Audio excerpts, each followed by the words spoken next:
Welcome to Talking Data Equity for Friday, June 27th. My name is Heather Kraus, and you have found your way to Talking Data Equity, which is a regular Friday event or gathering hosted by We All Count, which is a place where we can get together and talk about ideas and resources and ways to make sure that the choices that we're making in our data projects are as aligned as possible with the equity values and the community priorities that we are prioritizing in our projects. And every Friday is a little bit different, and we make sure that the only thing that you know for sure each Friday is that it's not going to be like any other Friday. Sometimes we go deep into like statistical techniques, and we talk about like how to get this R code to work to do this Bayesian analysis, and sometimes we talk about practice, like how should we collect disability data on a client intake survey? And what we really also love to do is have special guests who can come and talk about ideas and things that they're working on and really spread the seeds of data equity across all of the sectors together. And I have a special guest for you today that I have been looking forward to for months. And I know some of you have come to Talking Data Equity today just for this special event. So, welcome. We're going to ask that you keep your microphone turned off while our special guest is sharing her slides. And then, if we have time at the end, that will be your opportunity to kind of turn your microphones on and ask questions. But in the meantime, feel free to use the Zoom chat as much as you would like. And okay, so enough about me. Let me introduce you to our special guest. Our special guest is Jessamyn West. And I have been a fan of Jessamyn West for a very, very long time. My first job, way before I was a data scientist, when I was 13 years old, my very first job was in a library, riding a donkey around central Pennsylvania, trying to get little kids to read. And so I'm a huge library fan, and I know many of you here are as well. And Jessamyn West, who uses the pronoun she, her, has a blog focused on libraries and politics, which is librarian.net. We'll put all the resources in the chat. And that blog is one of the earliest and longest running librarian websites. Jessamyn is a library technologist. She lives in Vermont, and she is nationally known speaker, writer, and educator on the issues facing today's libraries. She's the author of a practical technology book called Without a Net, Librarians Bridging the Digital Divide. And it's a great book, even if you're not a librarian. Highly recommend. Again, we'll put links to all this. And she has taught community engagement for the University of Hawaii's Library School and currently works for the Flickr Foundation as the community manager for the Flickr Commons. And before you all ask, for sure, there's going to be tons of resources. There's already resources in the chat. We are going to put the recording and all the resources into the Data Equity Community Forum, put a link right there. Enough from me. Jessamyn, thank you for joining. I am so excited. Thank you, Heather. And I gotta say, you talked this up so much that I feel like I'm gonna show up on some Friday and learn about Bayesian analysis, which I know nothing about. Hi, everybody. My name's Justin West, and I do the things Heather said, and I'm in Central Vermont. And the other thing that I spend a lot of my time doing, which informs the talk today, is I work at my public library. I live in a town of about 4,500 people, and I've been the computer lady for 20 some odd years. Mostly that involves hanging out in a room and doing a thing called drop-in time, where people can just come with whatever their questions are, and it's first come, first served, and we sit around and talk about technology. I'm also a second generation technologist, so my dad did technology, which was kind of early, so I grew up in a family where computers were normal, and they were just like a thing you use to get tools, to get things accomplished, as opposed to, I think, a lot of people who had to interact with them for school or work or something else that wasn't video games. And I know people have a lot of different feelings and a lot of different approaches. So one of the things about public libraries, especially in the US, but I believe this is true in Canada as well, is privacy is a really big deal. We care about keeping people's, what you read private, keeping our data private, stuff like that. But it's tricky, and especially as the world expands and sort of what you use technology for expands, figuring out how to do that well is really difficult. And I was just talking to somebody yesterday or the other day about kind of my town and how my library director, who's very privacy conscious, but also I think if I'm being honest, a little tech backwards, like doesn't have a cell phone, is fine with that. There's a lot of that sort of tech purity around here, like, oh, the fewer screens, the better, which I both get and also I think can be a barrier to doing tasks. So my library director does not use a password manager, which I'll be talking about briefly in a moment.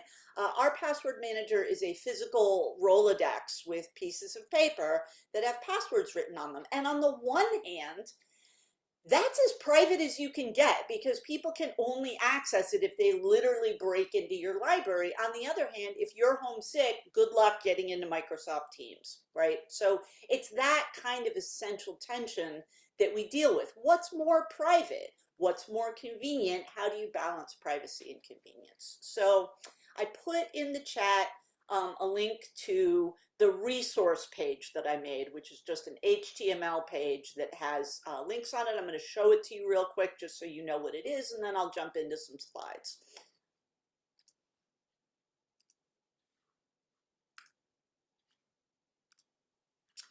So if people can see this, it's literally just a page. It has these slides, or almost these slides. I made these a little tighter because this is usually a slightly longer talk. But I'm going to talk about a lot of things very briefly. And this has links if you want to read more, if you want to figure out where that comic was, if you want to learn where the settings are for your browser, if you want to know a little bit more about Signal or Alexa recording your conversations, or where do I get that plugin. This page has lots and lots of links you can click, and it's also available in a Google document if that's what you like. And I encourage people, this is all Creative Commons, meaning just share alike, give me credit if you use it. You can take this home with you and give this talk as if it were yours if you want to. It is fine with me. So with that said, slides. Ba, ba, ba. And I'm keeping like half an eye on the chat, so if I say something that doesn't make sense or you've never heard of, or please talk more slowly, drop it in there. Otherwise, there'll be time for questions afterwards. Your time is important to us.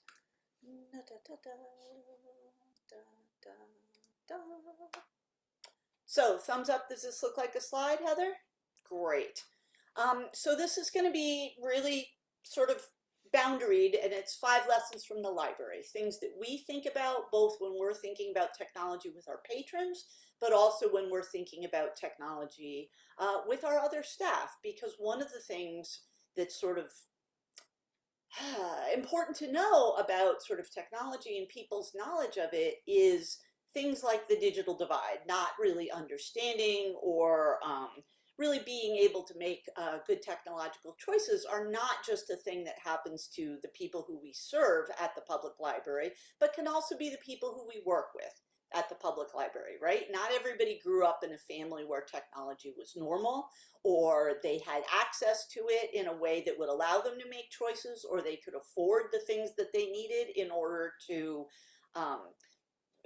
get the thing that worked, or that they understood sometimes the questions that they were asking. And so especially in rural areas, I feel like you can get people who themselves maybe aren't sure how to make the choices that they need to make, and those trickle down to how you serve your patrons. So it's 5 lessons, and again, that link is in the chat, but it's librarian.net/talk/privacy. Those are the notes you saw. So before we get to slide number one, we're going to start with slide number zero. Because one of the things about privacy, like a lot of things, like taste, like style, like a whole bunch of stuff, is there is no one perfect thing, right? When somebody says, was that a good movie? I can talk about if I liked it. I can talk about whether the critics liked it, but there's no such thing as, and maybe I'm going out on a limb here, like a good movie. A movie has to do with how it affected you and what you care about. Do you care that it made money? Do you care that it was amazing cinema? Do you care that your kids liked it? Who knows, right? And so with privacy, you have to think a little bit about what you need to be private for or from. And so to do this, we think about a thing called a threat model, which is a dumb way to start. But I think like a really important thing to consider, and this is really what it's called, so that's why I'm including it. But basically thinking about who you are and what you need to be thinking about for you or for your institution, right? So at the library, our threat model is often the government coming in to be like, what are people reading? We want to know who checked out whatever this book is. This was a bigger deal sort of at about the Patriot Act era, and I don't want to talk too much about US politics, but we're thinking about it again for reasons that are probably obvious. And, you know, there's laws on the books that keep your data private, but stuff's only as private as your technology and your policies allow it to be. So when I'm in drop-in time, I talk to people about like, well, what's your situation? Like, do you need to keep stuff private from like people in your home? Are you in an uncertain situation at home? Do you need to keep stuff private because it's your job? Are you like a lawyer or a doctor or somebody where there's data privacy laws that affect you? You know, in the US, it's like HIPAA, right? Like you need to make sure you're keeping medical information or people's private information private. Or maybe you just are somebody who doesn't trust the government and you just want to make sure if somebody gets access to your laptop or you're bringing your phone to a protest, there's better and worse ways to keep your data private in that case. And so thinking about you and what you're, maybe you just want to like shop for Christmas presents and not have somebody figure out what those presents are by searching your browser history. You know, maybe it's just something innocuous, but thinking about that and what you're trying to protect is an important part of this because there isn't one size fits all. Privacy, and anyone who tells you they are is wrong. I know, like, I, it's very empowering sometimes at drop-in time for me to tell people that what other people told them they had to do because privacy, they don't necessarily have to do. So we're going to start with step number one. One of the things I talk about is like dealing with passwords, right? When I talk to people about this, I oversimplify because people don't want to know the history of passwords in the history of technology, right? But sometimes it's good for them to hear that the advice we were given about using really complicated passwords, that like 16 character, one uppercase, one lowercase, a number, a special character, oh, but not that special character, was made for reasons that made sense at the time. And then after more time, what they found out was the more complicated you make people's passwords or you make them have to create and how often you make them change it, the more likely they are to stick it on a post-it on their monitor where everyone can see it, right? And this is like a sort of a funny joke on the internet, right? Every now and again, there's some sort of security breach and there's a whole bunch of people on the news talking about how sorry, and you know, you can see post-its on their monitors behind them. And again, maybe it's no big deal. Like maybe the threat model doesn't really involve people coming into your building. Fine, right? Do what works for you, but they're complicated because of a reason that has since changed, but all of our software hasn't necessarily changed to accommodate that reason. So this is just like a thing we fight with our computers about, and it's fine, but we also need to sort of move on. Like I have a lot of people who can get really bogged down in their feelings about not liking it, and I get it. but they'll need to move on from their feelings a lot of times if they're going to be able to solve the problem. Also, I'm not great with feelings, so a lot of my a lot of my work involves like, that sounds hard. Talk to somebody about that. Let's get back to the computer and do what you need to do. So a lot of people here, as sort of I was mentioning before, don't write down your passwords. Use a password manager. Password manager being a software thing, there's a lot of different ways to do that. There's a lot of different tools, both paid and not paid. I have found in my work that for the average person, a password manager, if they use more than one device, can be overly complicated.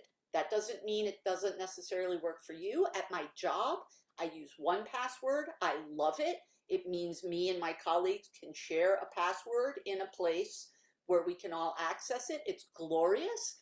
But I think for a lot of people, they get a password manager set up by a well-meaning family member, then they can't figure it out, or they forget the main password and then they can't get into anything. A lot of the mostly older ladies who come to drop-in time often have a little book, and they write the passwords down in a little book, and they carry the little book around with you. And I gotta be honest, it works for them to get into their stuff, which is the goal. And so that sort of conventional wisdom, don't write it down, maybe you should, right? But thinking about what the abilities are of the people in your organization, are they going to be able to manage a password manager? I wish we had one at the library because I'd like to be able to access stuff from home. But the more private or the choice my director made is slightly different. And so one of the things to think about sort of within organizations is everybody at the level where using a tool like this makes sense? And especially in a shared situation, there are a lot of tools, if you're a small organization, that really aren't set up for multiple people to use them. And so sometimes you wind up, as we do in the Vermont Library Association, with a Google Doc that's full of passwords so that multiple people can access a thing. It's not the best, but it's realistic to the people who are working in our organization, and so we try.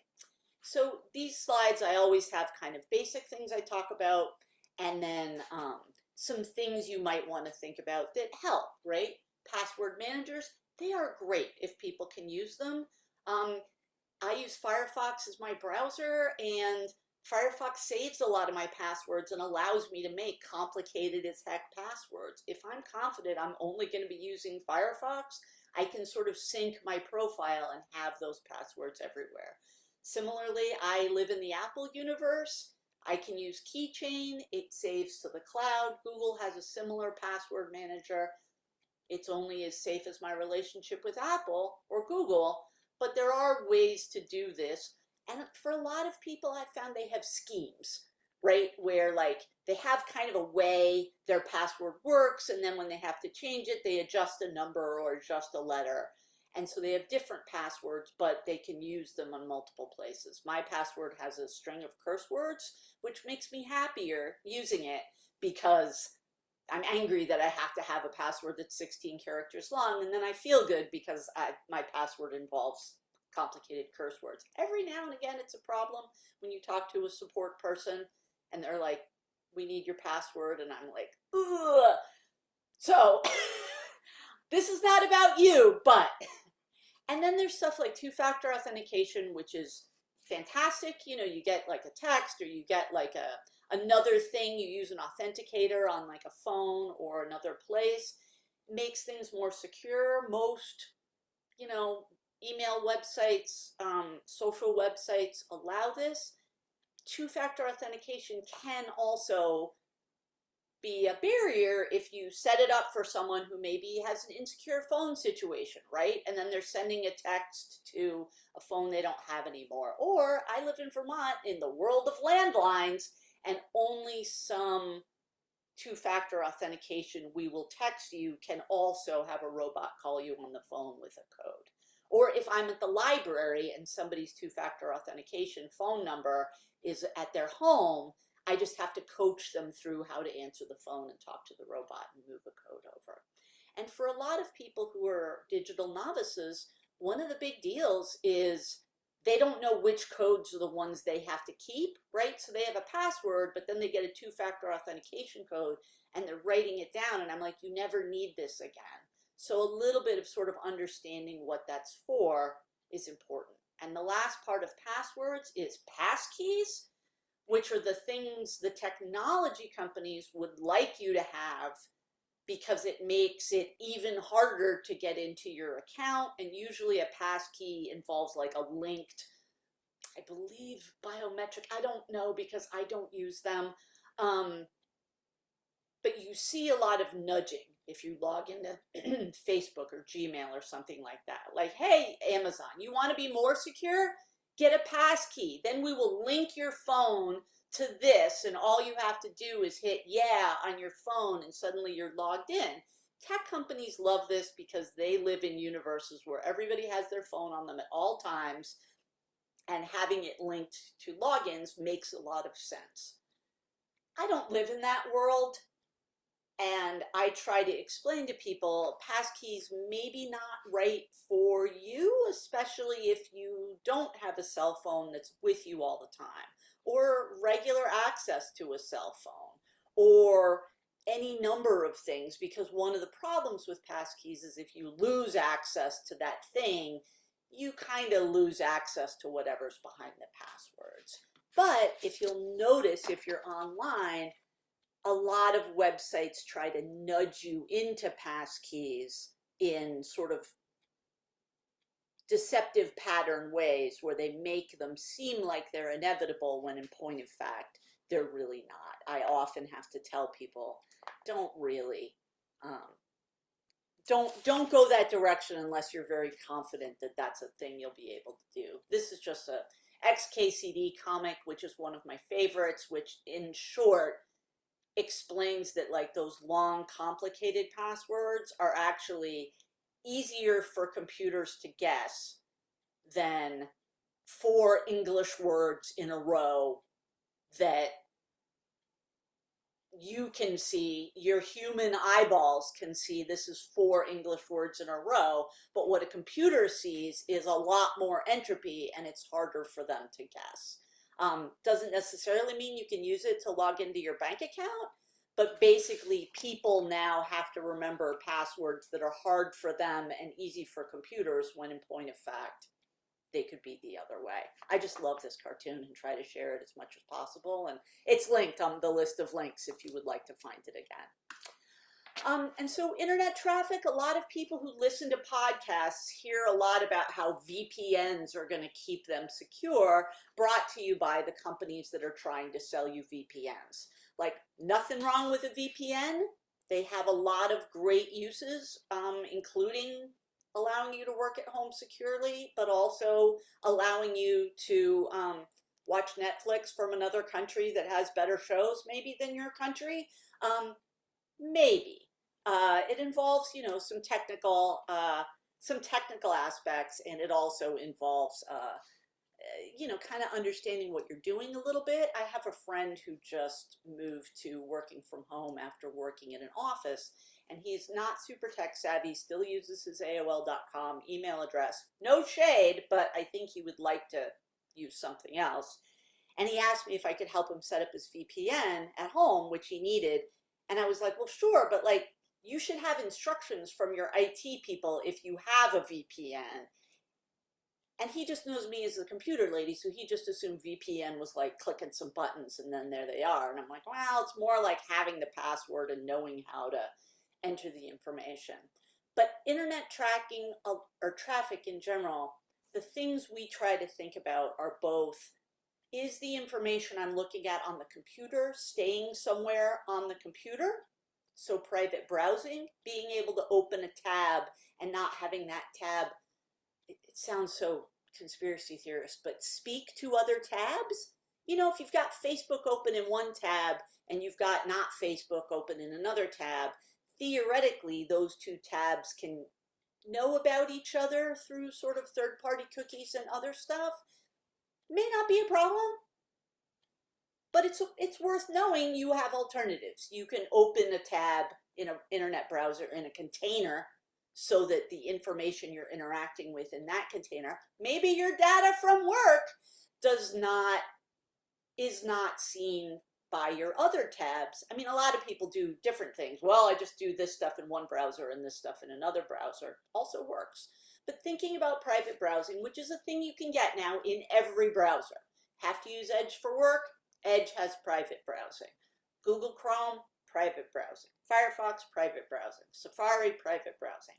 And I'm not much of a purist in terms of like what tools you need to use. Um, you use the browser you like and you have to use. They've all got tools that can help you do things privately. So people think about that, and we think about that in the library. How do we get people to be able to use a computer, get up from that computer, have a new person come to the computer, not be able to see that other person's stuff on the computer? And it's tricky because browsers update and sometimes things that used to work don't work anymore. We've been having that problem with Google Chrome on our Windows 11 laptops.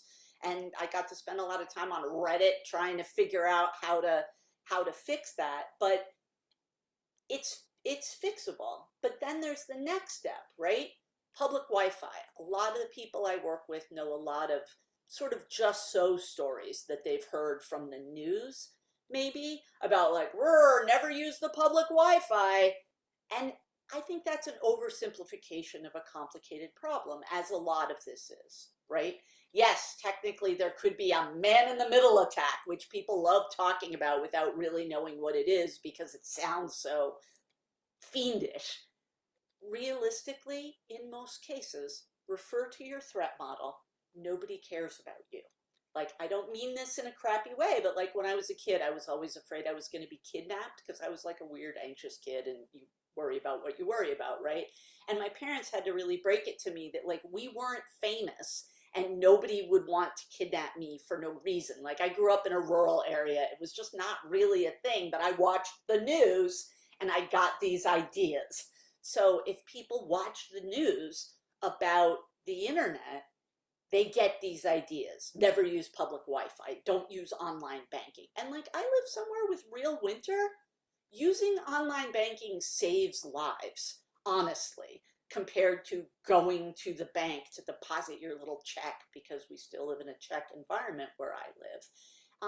Medical stuff, being able to interact with your doctor online saves lives if you don't have to get in your car in the winter. And so trying to explain to people how to make sure you're on the real Wi-Fi network as opposed to some shady, not the real network, right? If you're at the airport and you want to get on the Wi-Fi, look for the big signs that are like, this is the Wi-Fi. And it's also true in the library. Have a Wi-Fi network that looks like it's your official Wi-Fi network, so people aren't just glomming on to whatever neighbor lives nearby who has an open network. And even open networks can be okay. I'm a little bit of a nihilist in terms of technology, in that I'm just like, I don't try to keep my stuff super private or super secure, but I know how one would. So a lot of this internet traffic stuff is dispelling myths, but also telling people what they can get and what they deserve. It used to be, I would tell people, because I've been giving some variety of this talk for like 7 or 8 years, you look for HTTP, like S stands for secure. That's the important part of this. Like if you're interacting with your bank online, look for this. And then Google changed their algorithm so that everything with HTTPS in the URL shot to the top of their search results and everything else shot down. And now it's like almost not a thing, at least not for businesses anymore. And I would encourage you, if you work for an organization that has online content or has to interact with other people that have online content, that you get your security certificates and you keep them updated, because it really is a way to sort of engender trust, in addition to it being just a sort of smarter way to do that. So I mentioned VPNs really briefly. My feeling about VPNs is they're over advertised and not necessary for an average person, but very good for organizations that have a lot of people who work from home, which can be great and helpful. And then there's like Tor, The onion router, I guess, is what Tor stands for. And it's like hyper private. Like it sends all your stuff through a series of nodes that might as well be the alternative internet. Great if you're trying to overthrow a government, probably not necessary most of the time because, as with all privacy things, it introduces a level of friction that can make your interactions with what you want to interact with slightly difficult. You'll know if you need it, but there are things that are even more private than just private browsing on a regular browser. Tor is very interesting. I recommend looking into it if it's a thing you're interested in, but it's also worth knowing that a lot of people, because of its ability to be used by both government overthrowers and pornographers and people trying to buy a hitman on the internet, it's got a vibe that might not be the vibe that is the vibe you're going for. But it's useful to know. I mean, like all privacy things, they can be used for good, they can be used for shady stuff. Pay sort of attention and make sure people know, especially if you're using it for non-shady stuff, these things have legitimate uses. Um, I don't talk too much about AI and ChatGPT, even though, oh my gosh, so fascinating. But I'm going to sort of lump them in with listening devices generally. People come in a lot of times worried about they're getting a new TV. Maybe it's a smart TV. They don't want a smart TV. They want a dumb TV like they used to have. What do they do? And so one of the things we talk about is, you don't have to put these devices online, right? You can get a smart dishwasher and not give it the Wi-Fi password, and then you have a dishwasher. Um, but anything that is listening for you, anything that's listening for like, hey Siri, hey Google, Alexa, tell me the blah blah blah, is paying attention to everything else you say. I mean, I'm not one of those people that's like, oh yeah, I was talking about this weird rash and now I see rash cream ads on Instagram, but it's definitely a story that I hear a lot and that I can't 100% say is not a real thing that is happening, if that makes sense. You know, we we've seen advertising agencies claiming that they have the ability to kind of listen through your smart devices or your TV that listens to you or whatever it is. We don't know for sure, but for people who want stuff to be exceptionally private, you can set your devices, your phones, your smart whatever it is, whatever, to have a button that turns them on instead of actively listening. Now, obviously, there's accessibility reasons why you might want something to just listen to you, so I'm not going to be the person that's like, don't do that. But understand that it's a choice with most devices. You want to be more private, press a button. I lived in Eastern Europe in the 90s for a year, and one of the things everybody would do there if they had a private conversation they wanted to have was put a pillow over the telephone, because there was like this feeling that the Securitate, the sort of secret police who sucked, could listen to you in your home through the phone. And I do think it's worth thinking about in terms of privacy. I do not think it's necessarily worth perseverating over, but understanding, there's a loop of listening that happens and we don't 100% know where that goes or who it's accessible to. This is also true with like those freaking Ring doorbells that show up everywhere. Like, they see you walking by, they record stuff. We don't know if the police have access to them. That might be a thing that, certain people in certain cohorts really care about. And if you don't care about it for you, as I super don't, even though I have my phone not set to do that just because I like my phone as dumb as possible, think about other people in your workspace or your guests or whatever it is. Like, I'm always a little weirded out when I hang out in my friend's house and we've been like, blah, blah, blah, talk about this. I don't like the president, blah, blah, blah. And then they're like, hey, Siri, play, Brandenburg's concerto. And suddenly I'm like, she's been listening this whole time? Huh. That is the thing I would have liked to have known. Or in the library, where we try to respect people's privacy, maybe we shouldn't have things that are listening to people, which involves everybody's individual smartphones and their decisions about them, which is complicated and something to think about, especially because the dark patterns mean a lot of this stuff is turned on by default, which is super shady. And the only thing I'll say really about large language models and ChatGPT is they say they're not really keeping track of the things you type into the box, and I flat out don't believe them. If you're feeding information into ChatGPT, and there's reasons you might want to and reasons you might not, but if you're giving it stuff, don't assume it's not adding that stuff to its corpus, right? And so I think you need to think about that with your own stuff in one way, and then other people's stuff in an entirely different way, right? Somebody writes an article on operational security that's 20 pages long, you feed it into ChatGPT to summarize it, and suddenly ChatGPT knows this operational security stuff and maybe who it's linked to, and that kind of thing. Worth thinking about. I could probably do a whole talk on ChatGPT, LLMs, and privacy, and this isn't that, but I think about it a lot when I think about what data I'm giving it and how comfortable I am with that data going somewhere else. So it's true for anything that is theoretically smart. I sort of push back against that smart moniker the same way I push back against AI. Like, this isn't artificial intelligence. This is a robot with a giant dictionary that kind of knows how to make new stuff in the dictionary.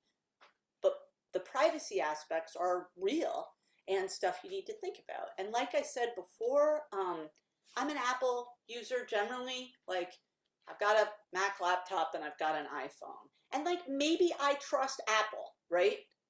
I'm not sure if I do or not, but like, maybe I do, right? Maybe I'm like, I don't care. Siri can know everything I have. I keep everything in their cloud. I'm cool with it.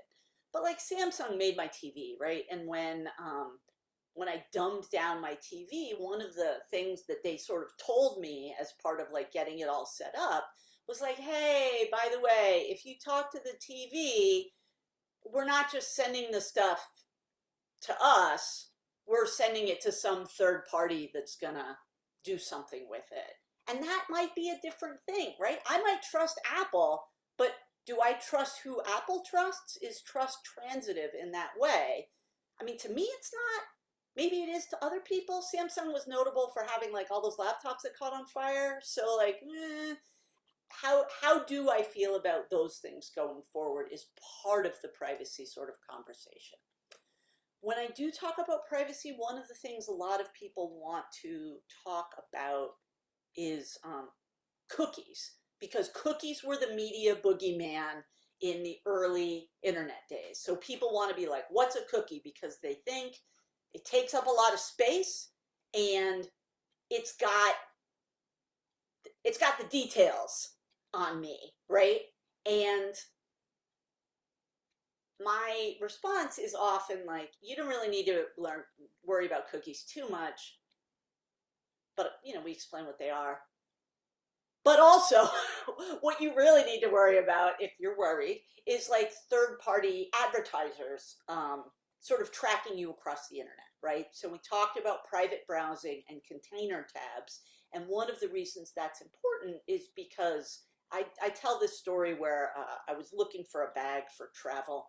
I had like a backpack and I wanted maybe one of those rolly bags, and I went to ebags.com and was clicking around, and I found this like super cheap rolly bag that was like New York Jets, right? I don't know anything about the New York Jets. I suspect they're not very good at their sport because their bag was very inexpensive. But maybe they just had a lot of swag, right? And so I like put it in my shopping cart, forgot about it.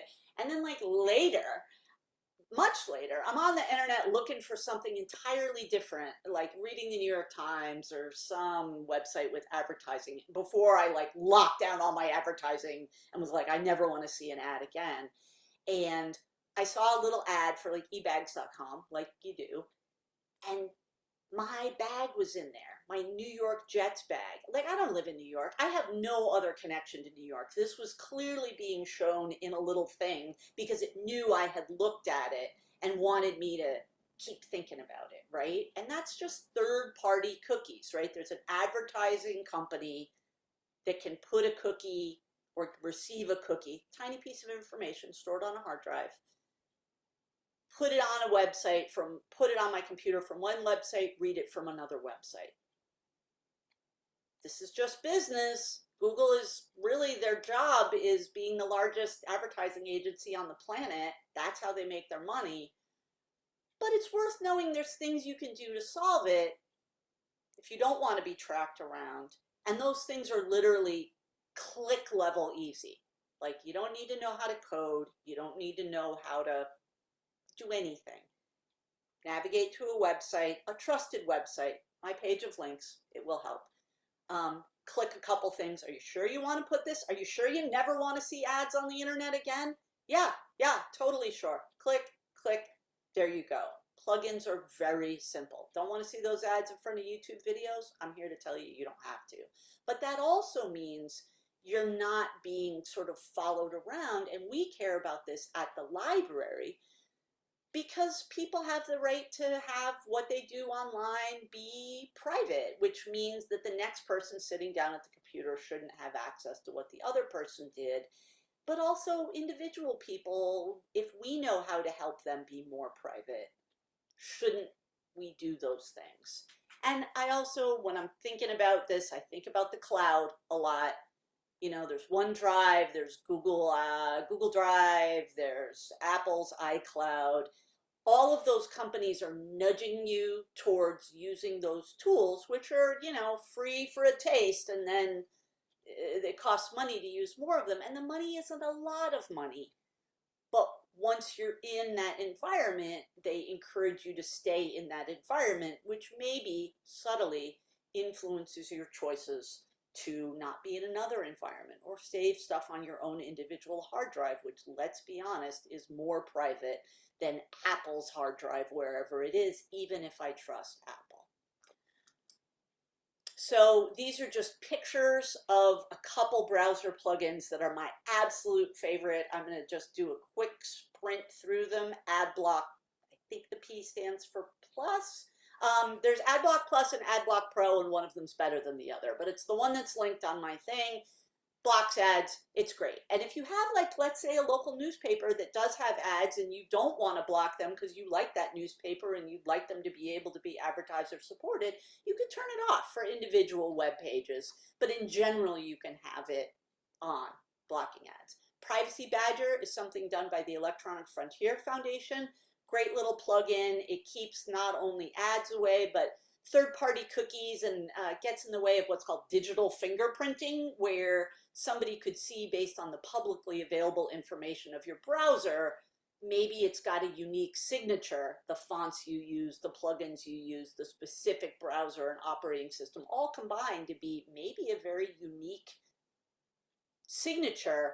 Privacy Badger gets in the way of this. FB Purity, come on, it's Facebook Purity, but they're not allowed to call it that, can help make Facebook less terrible if you are a person that still uses Facebook. I'm aware that there are strong feelings about Facebook in general, but if you still use it, there are ways to not see political stuff, not see game invitations, not see ads, not see, if you're me, not seeing,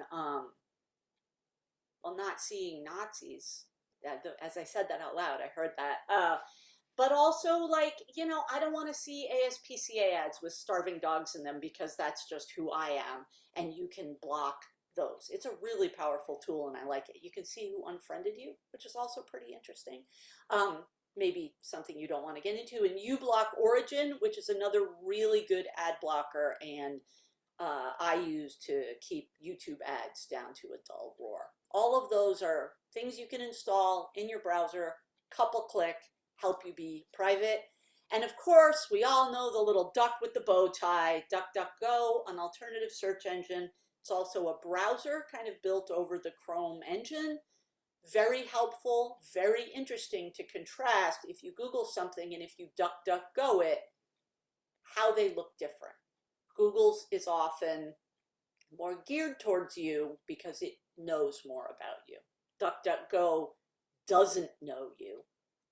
And so you get results that seem a little less good, but that are also more general. I see in the chat, Alice asked if you know how ad revenue works for most websites, thinking it was click based. Oh yes, you can turn off AI and DuckDuckGo. Ad revenue is really different. Sometimes it can just be impressions, and click-through rates are kind of, as I understand it, reimbursed at sort of a higher rate. And yeah, DuckDuckGo, depending on what browser you use, if you get the little AI box, there's a tiny cog up in the corner where you can turn all the AI stuff off. In Safari, you actually have to go into the settings, into the AI section, and you can turn it off from there. I was just chatting with people about this on the internet recently. So, I mean, and maybe you love AI results. Like, I do not want to tell people how to be, but a lot of people hate them and they are turn offable. I think in Google you can't turn it, I mean you can kind of turn it off, but it keeps coming back kind of like a bad penny, but you can hide it. One of the things I like about AdBlock Plus is you can like right click on things or control click depending on your operating system and just be like, hide this panel. Like, I don't want to see the Gemini thing. And so you can get it so that you don't see it. Not quite the same as it not being there, but close. Oops. And so lastly, using your human eyeballs to see where stuff comes from, right? I think most of us understand to not click weird links in our email from people who we don't know. As I tell people in the library, it's more likely that you have some sort of browser thing that is happening than your computer has a virus if you get a pop-up saying your computer has a virus. Like, the pop-up saying your computer has a virus, if it's not from a tool you're using, like Malwarebytes or something, is itself the virus trying to get you to call a guy who then tries to fix your computer at great cost. Thinking about where the news comes from is a really tricky one nowadays, being able to verify things that have happened in multiple places. This example picture is Bill Evans, and there's actually two separate Bill Evanses that show up in this knowledge box. They're two totally separate dudes. Yes, thank you, Dennis. Like, it basically combines information from him in two places, but then shows it to you as if it's true, right? And you have to actually like dive into Wikipedia and figure out, I know, rude, and figuring out what's actually accurate. So our human eyeballs have a huge amount of really important jobs to do. And telling your friends, like when I saw this Bill Evans thing, there is like a little cog at the bottom or something. It's like, bad information, let us know, and reporting it. I know it feels weird. I know giving feedback to a faceless organization feels like it's not going to do anything, but I do feel that those signals in the long run can help. And so learning that privacy is imperfect is a difficult lesson, but if you want to interact on the internet, you have to figure out what you're willing to trade off for the amount of privacy that you want. Continuing to do better, even if you don't think you're ever going to finally perfectly get there. Like, I reuse passwords sometimes. I know you're not supposed to. I don't use a password manager for everything. I'm understanding that's imperfect. Like, there's things that are always going to not quite work, but especially if you're managing other people, whether they're people in your family or people in your workplace or people in your orbit, the idea that it's imperfect, but it doesn't mean, ooh, pretty good extension called Bye Bye Google AI, maybe. I like the sound of that. But helping people figure out what privacy choices work for them and that they are informed and educated to investigate and to try and figure out what's going to solve a problem for them is, I think, the most important part of this work going forward. So this is a picture of my tiny library where I work, and I often tell people to come to us if they have questions um, about those. Oh, Jen, what a sad story. The lady who lost hers in the LA fires and then couldn't get into anything. It's a real problem. Probably got a new phone number too. Like I often tell people belt and suspenders for a lot of this, like have multiple ways of doing it. The slides are again at librarian.net/talks/privacy. And I'm also at jessamyn@gmail.com. And I am really happy to talk more about nearly any of this stuff. If people want to contact me directly, I would be more than happy to do that. So thank you for your attention. I think we have a little bit of time if people have other questions that didn't come up in the chat. And I'd be happy to talk about it. Thank you so much, Jessamyn. This was fantastic. You managed to fit a gigantic amount of information and thoughtfulness into our hour, and I really appreciate it. And we do have a little bit of time. I think for sure we could fit in a question. Is there somebody that wants to turn their microphone on and ask a question? If so, you can either kind of raise your Zoom hand or frankly, you can just turn your microphone on and ask the question.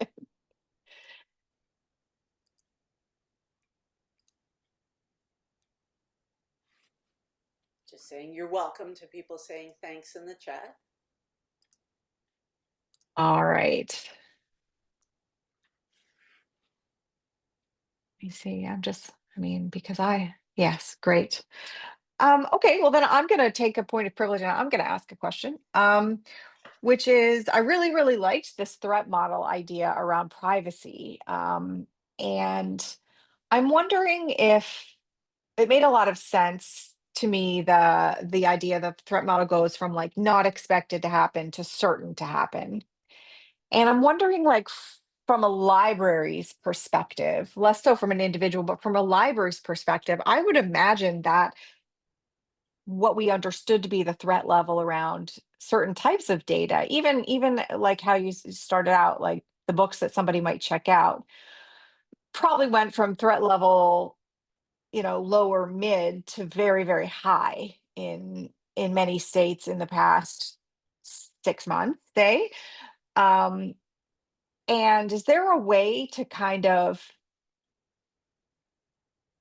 consider the potential risks if the threat impact changes when you're trying to decide what the threat level is? In other words, like how much money or resources is my small, under-resourced, understaffed library going to invest in protecting people's privacy, knowing that if that threat level changes from like uncertain to certain, the impact of that could be quite devastating. Do you have, and that might be too philosophical for 5 minutes, No, but no, that totally makes sense. And one of the things I talk about a lot is they can only get the data you keep. And so I right. think there's a lot of like forward thinking decisions that at least libraries can make and have made where we can leave certain decisions up to the patron, and then we just prepare for kind of worst case scenarios while at the same time being like, hey, the control is yours. So an example is when you return a book, unless you Mhm, tell us to keep track of the fact that you read that book, it just, once it's returned and we know you didn't lose it, mhm, it goes away, right? And mhm, mhm. it's not in our system. So if somebody comes and says, who read this? We don't know you read it. Now, for some people, Yeah, especially if you read like epic mystery series like I do, where they've all got the same names, maybe you right. want the library to keep track of that, but then that's a considered choice that you can make. The default isn't we keep all the stuff. The default is we get rid of what we don't need. Mhm, And especially that in Vermont now, we have been thinking about that more in terms of gender and in mhm, terms of mhm, pronouns, which is tricky because on the one hand, we want to use people's pronouns appropriately, but we don't necessarily want to signal if somebody's pronouns don't match. We don't require a legal name.